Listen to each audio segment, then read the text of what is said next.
In this tutorial, I'm going to show you how to use MOGRT files in Premiere Pro.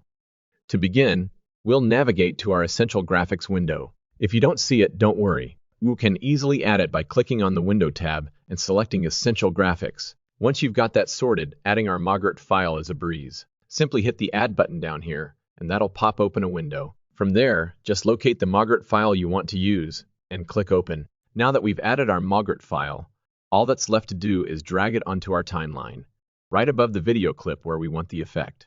Each MOGRT file comes with its own unique settings, which you can tweak to your heart's content. Just select your MOGRT file on the timeline, then head over to Essential Graphics and click the Edit button.